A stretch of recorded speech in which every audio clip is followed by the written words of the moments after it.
Hello दोस्तों, आप लोगों का आपके अपने यूट्यूब चैनल मैथ्स मैच्योर पे स्वागत है। दोस्तों, जैसा कि हमने कहा था पिछले क्लास में कि हम लोग परिमेय संख्याओं के बारे में देखेंगे कि कौन सी संख्या परिमेय संख्या है और कौन सी संख्या अपरिमेय संख्या है, यह भी देखेंगे। और यह परिमेय संख्या है तो क्यों है, और परिमेय संख्या नहीं है तो क्यों है, और अपरिमेय संख्या है तो क्यों है, और अपरिमेय संख्या नहीं है तो आखिर क्यों नहीं है। आज हम लोग देखेंगे दशमलव संख्या, डेसिमल नंबर्स, आवर्ती, रेकरिंग पर बहुत ज़्यादा प्रश्न पूछा जाता है हर एक कॉम्पिटिटिव एग्जामिनेशन में, चाहे वह नीचे के स्तर का हो या उच्च स्तर का हो। सभी परीक्षाओं में आज तक रेकरिंग का प्रश्न 2-3 रहे ही रहे हैं, चाहे किसी रूप में पूछा जाए प्रश्न पूछा ही जाता है और बहुत सवाल इजी होता है। लेकिन कभी कभी हमारे दिमाग से उतर जाता है चीज़, तो इसलिए थोड़ा वो इस तरह से ट्विस्ट करके देते हैं कि बच्चे गलतियां करें। आइए हम लोग प्रयास करेंगे कि फिर कभी हम लोगों की मुलाकात होती है ऐसे प्रश्नों से तो गलती होने की कोई संभावना ना हो, न रेकरिंग में और न परिमेय संख्याओं के चुनाव में और अपरिमेय संख्याओं के चुनाव में। तो आइए आज क्लास की शुरुआत करते हैं। आइए देखते हैं आवर्ती, रेकरिंग। जब एक संख्या को किसी दूसरी संख्या से विभाजित किया जाता है और विभाजन की क्रिया कभी भी पूरी नहीं होती है तथा अंक की बार बार पुनरावृत्ति होती है, किसी ऐसे अंक की बार बार पुनरावृत्ति होती है, कैसे? एक निश्चित अंतराल के बाद, एक सर्टेन इंटरवल के बाद, तो इस प्रकार की संख्या को आवर्ती संख्या कहते हैं। जब एक संख्या को किसी दूसरी संख्या से विभाजित किया जाता है और विभाजन की क्रिया कभी भी पूरी नहीं हो तथा किसी अंक की बार बार पुनरावृत्ति एक निश्चित अंतराल के बाद होती है, तो इस प्रकार की संख्या को आवर्ती संख्या, रेकरिंग संख्या कहते हैं। When a certain number is being divided by any other number,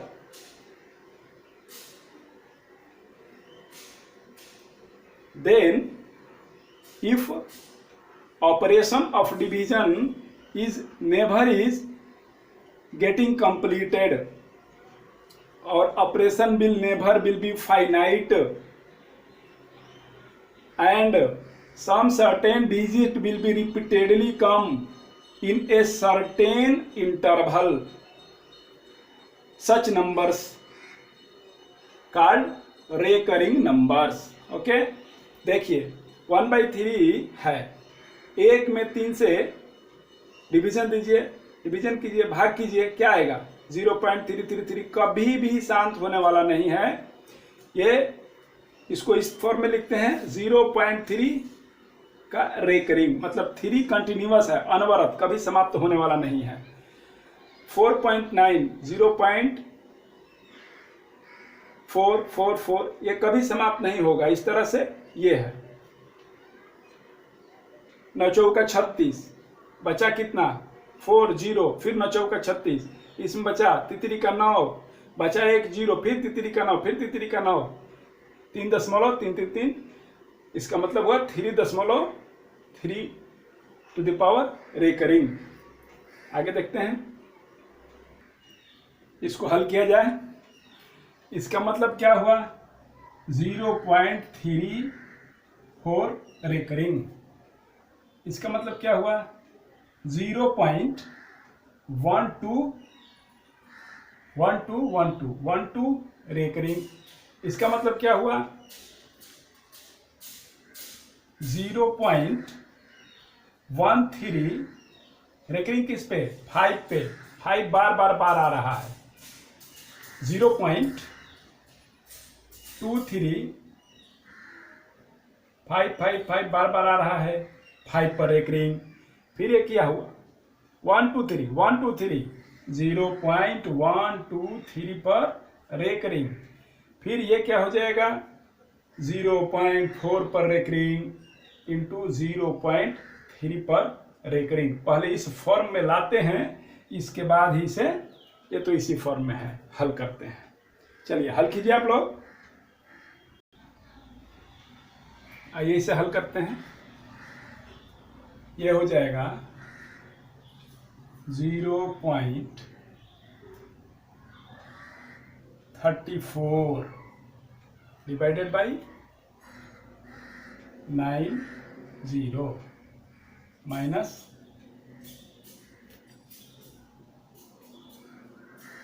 3। क्यों ऐसा क्यों हुआ? दशमलव के बाद जितनी भी संख्याएं हैं जिन पर रेकरिंग है उतना ही नीचे में 9, उतना ही नीचे में 9। After decimal how many numbers are there which has having recurring, the number of 9 will be there in denominator। और उसके बाद जितनी भी संख्याएं बिना रेकरिंग वाली होगी उतना ही शून्य होगा यहाँ, और बिना रेकरिंग वाली संख्या कुल संख्या टोटल संख्या से माइनस हो जाएगी। टोटल संख्या से बिना रेकरिंग वाली संख्या को घटा देंगे। ठीक है, जैसे इसका बताइए आप लोग।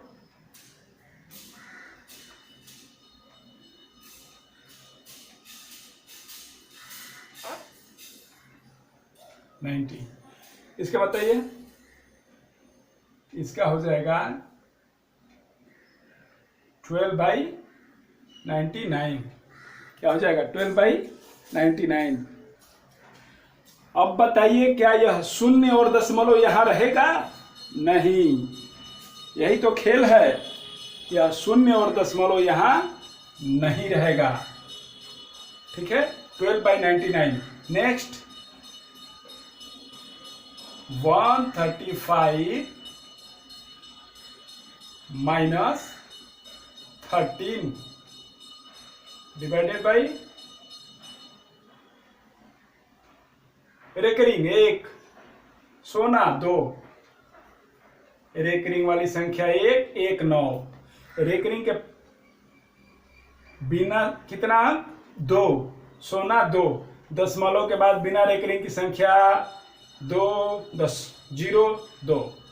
दशमलव के बाद रेकरिंग वाली कितनी संख्या? 1, 9, 1।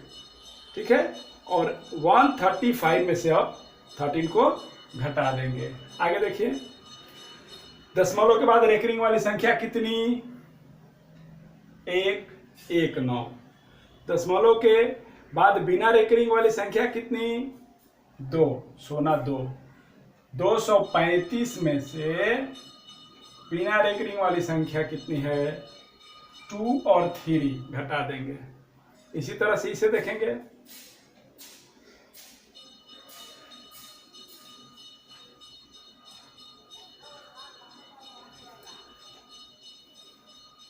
ये हो जाएगा 123/999 और यह हो जाएगा 0.4 recurring into 0.3 recurring is equal to 4/9 into 3/9।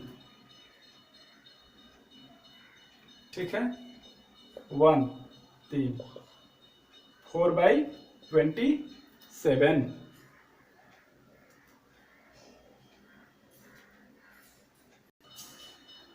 अब सबको हल कर लीजिए। ये तो हो गया 31/90। नेक्स्ट, ये तो 12/99 है ही, इसको सरल भी कर सकते हैं, छोटा भी कर सकते हैं, कोई दिक्कत नहीं। ये कितना हो जाएगा?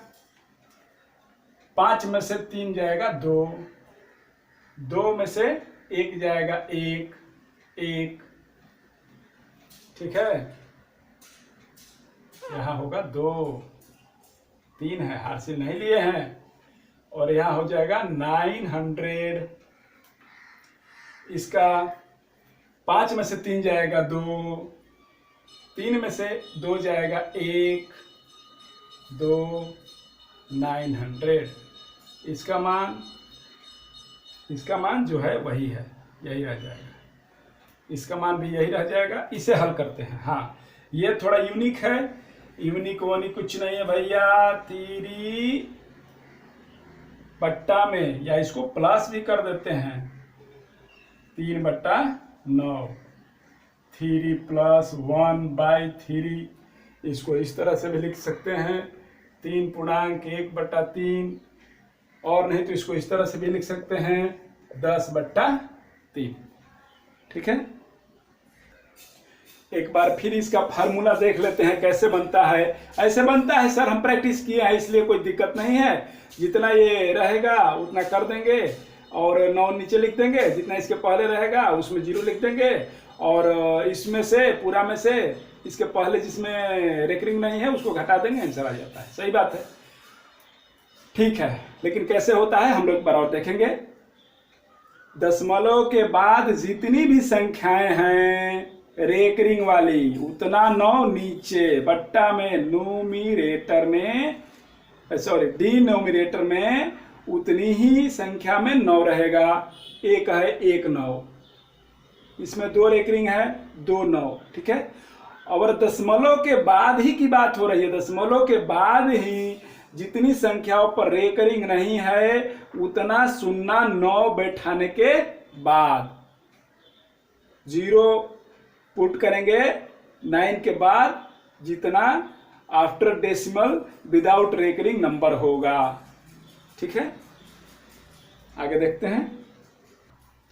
अब प्रश्न दे दिया है 0.4 का रेकरिंग का वर्गमूल निकालिए।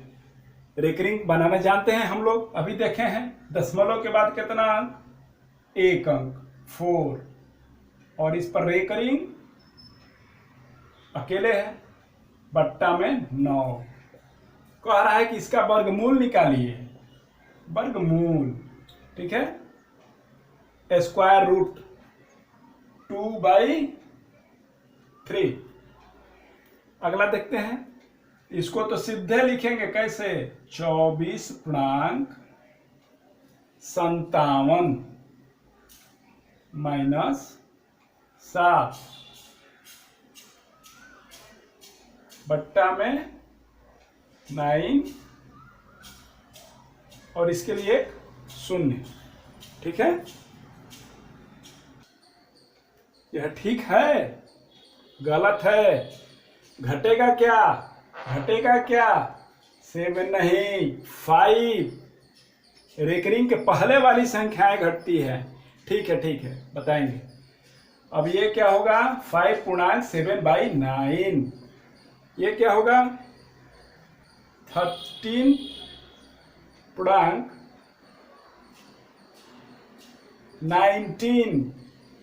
21 में से 2 गया 19, बट्टा में इसके लिए 9 और इसके लिए 0।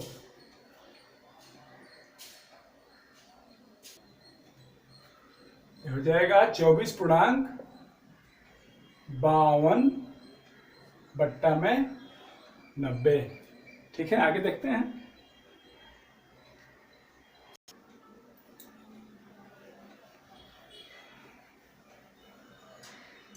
इसका वैल्यू 10⁻3, इसका वैल्यू 1/3, इसका वैल्यू 2/3। आखिर कैसे आता है? मेन जो थ्योरी है जहां से यह इक्वेशन का रूप लेकर के आता है उसे देखा जाए। इसे यदि हम मान लेते हैं x = 3.3 का रेकरिंग, फर्स्ट इक्वेशन।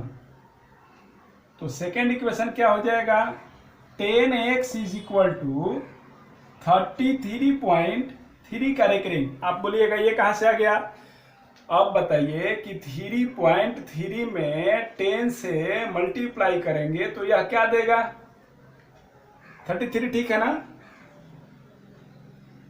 सेम वही चीज है। इसमें भी 10 से गुना होगा तो इसमें भी 10 से गुना होगा, यानी मल्टीप्लाइंग बोथ साइड बाई 10। यहां भी 10 से गुना किए और यहाँ भी 10 से गुना किए।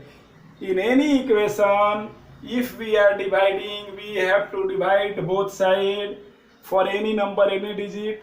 If you are multiplying you have to multiply the same digit by same digit both side. Equation 1 minus 2, यहां बड़ा है 2 इसलिए 2 माइनस 1 फ्रॉम इक्वेशन 2 माइनस 1 से क्या होगा 9x माइनस x बराबर कितना हो जाएगा बाबू, ये तो घट गया तो ये बचेगा 30। ओके, और ये x कहां से आ गया, 10x में से एक x गया 9x, इसलिए x is equal to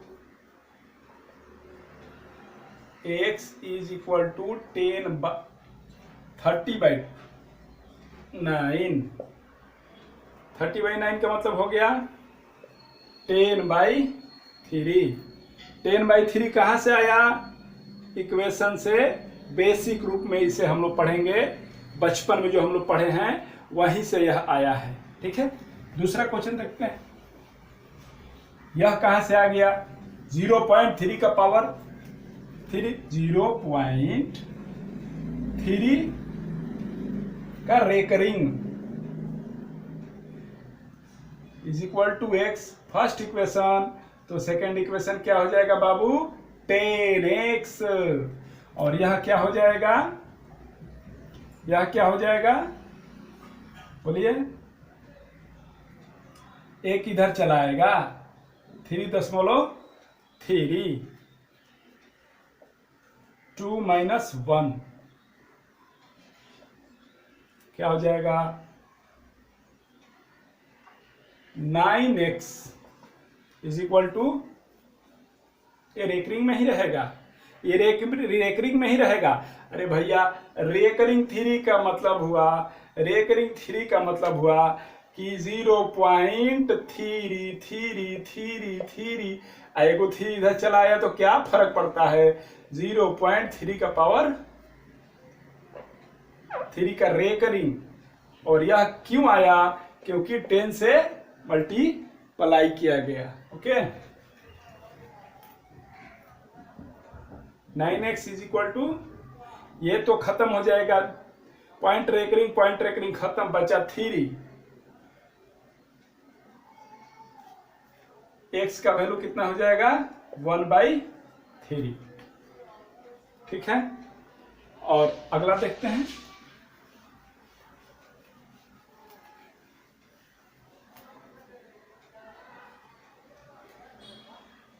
x is equal to 0.4 का पावर रेकरिंग इक्वेशन 1 समीकरण 1, तो 10x बराबर क्या हो जाएगा 4.4 का रेकरिंग, दोनों साइड में 10 से गुना किए। ठीक है, अब 2 माइनस 1 कितना हो जाएगा बाबू, फ्रॉम 2 माइनस 1, 2 में से 1 घटाने पर 9x बराबर कितना बचेगा, इधर बचेगा, ये तो समझाने के लिए दिया गया है, कितना बचेगा केवल 4, ओनली 4, इसलिए x is equal to 2/3। Okay, अब इतना लंबा चौड़ा पहले ही लिख दिया जाए तो क्या समझ में आएगा, क्या समझ में नहीं आएगा, ये सोचने वाली बात है। सब कुछ हम लोग कर लिए प्रैक्टिकली, तो अब इस थ्योरी को देखेंगे तो खूब बढ़िया से हम लोगों को समझ में आ जाएगा कि हाँ यही चीज हम लोग करते आ रहे थे आज तक, लेकिन किसी ने इस तरह लिख के बताया नहीं, किसी ने इस तरह समझाया नहीं। दशमलव के बाद जितनी संख्याओं पर रेकरिंग रहता है, हर में उतने ही 9 लिखते हैं, एवं दशमलव के बाद बिना रेकरिंग के जितने अंक होते हैं उतने 0 के बाद बैठाते हैं, तथा पूरी संख्या में से बिना रेकरिंग वाली संख्या घटा देते हैं, तो संख्याएं परिमेय संख्या के रूप में प्राप्त हो जाती हैं, परिमेय संख्या के रूप में प्राप्त हो जाती हैं, यानी रेशनल नंबर। लोग बोलता है कि परिमेय संख्या तो भाई बहुत आसान होता है। अपरिमेय संख्या निकालिए कितना आसान होता है ना। लेकिन आप लोग के लिए तो वास्तव में आसान है। आसान हम लोग कर लिए और आगे फिर देखते हैं। दशमलव संख्या, डेसिमल नंबर, वे संख्याएं जिन्हें दशमलव की मदद से लिखा जाता है या लिखते हैं दशमलव संख्या कहलाती हैं। सभी को पता है 3.14 1.141। इसे यदि 1 कहेंगे तो उसे डेसिमल कहेंगे 1.141, 1.141, 1.13131। दशमलव के बाद आप 13 या 131 ऐसे नहीं पढ़ सकते हैं। दशमलव के बाद एक एक संख्या को ही पढ़ा जाता है। दशमलव के बाद एक एक संख्या को ही पढ़ा जाता है। और संख्या क्या बोलते हैं?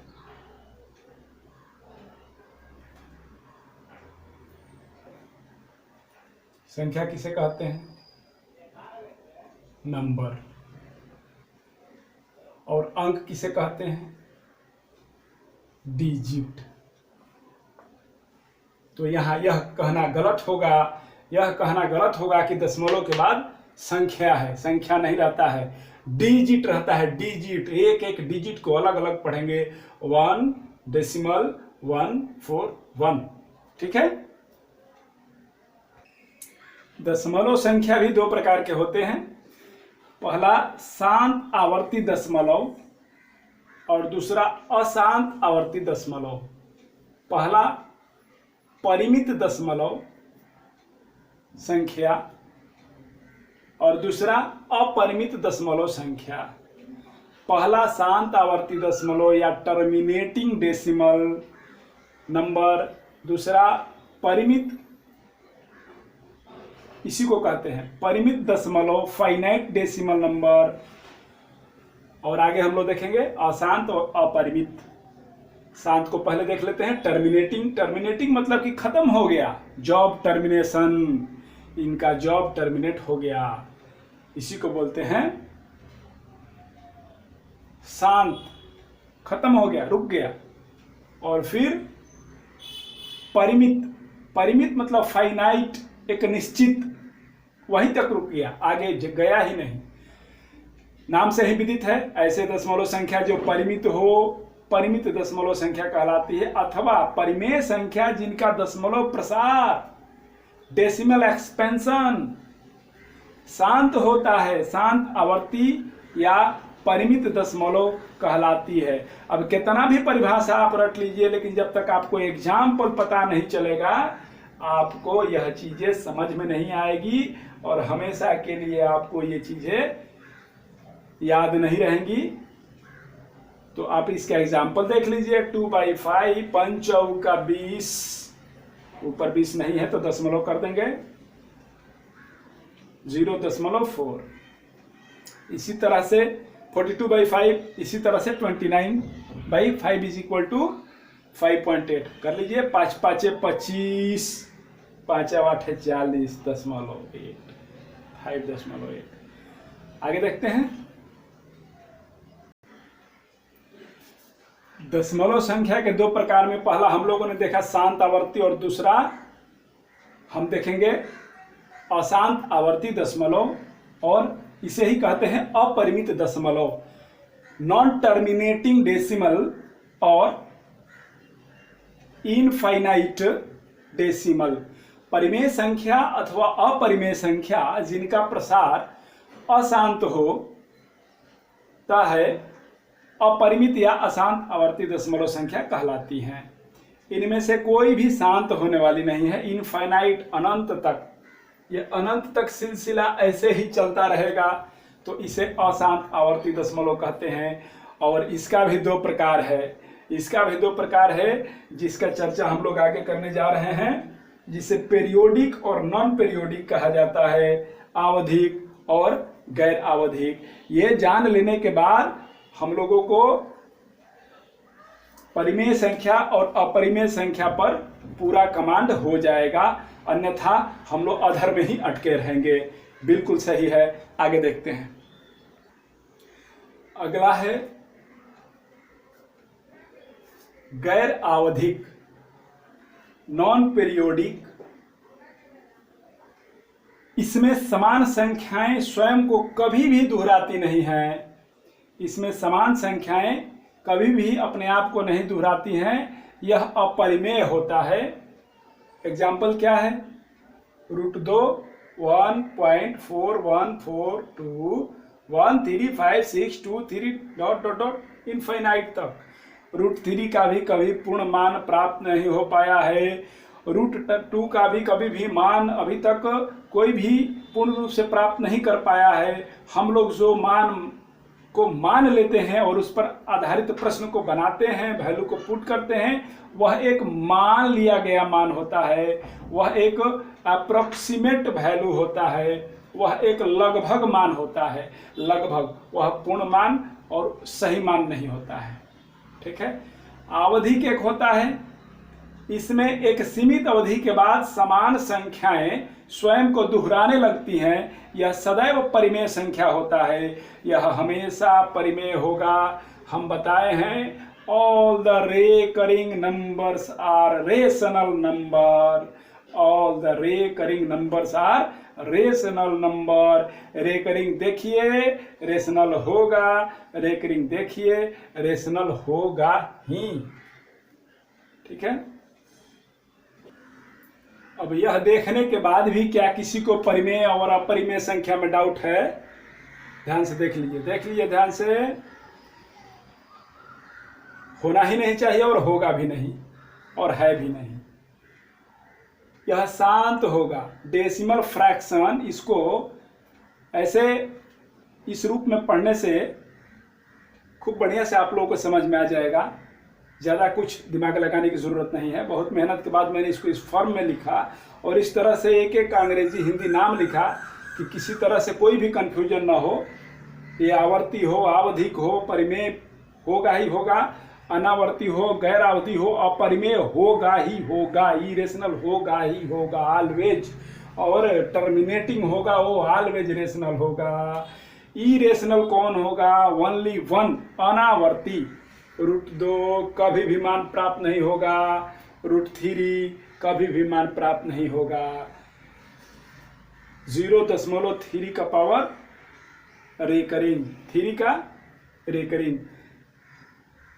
Recurring of all the numbers are rational number. Already पिछले क्लास में हम बता चुके हैं, फिर बता रहे हैं, बार बार बता रहे हैं। रेकरिंग जब आ जाएगा परिमेय है। टर्मिनेटिंग आ जाएगा परिमेय है। लेकिन नॉन पीरियडिक, गैर आवधिक, नॉन रेकरिंग, ऑलवेज इरेशनल, सदैव अपरिमेय होता है। आज का क्लास इतना ही तक रहने देते हैं। बहुत ही इंटरेस्टिंग क्लास रहा और बहुत ही अच्छा लगा होगा आप लोगों को। मिलते हैं अगले क्लास में। बहुत बहुत धन्यवाद।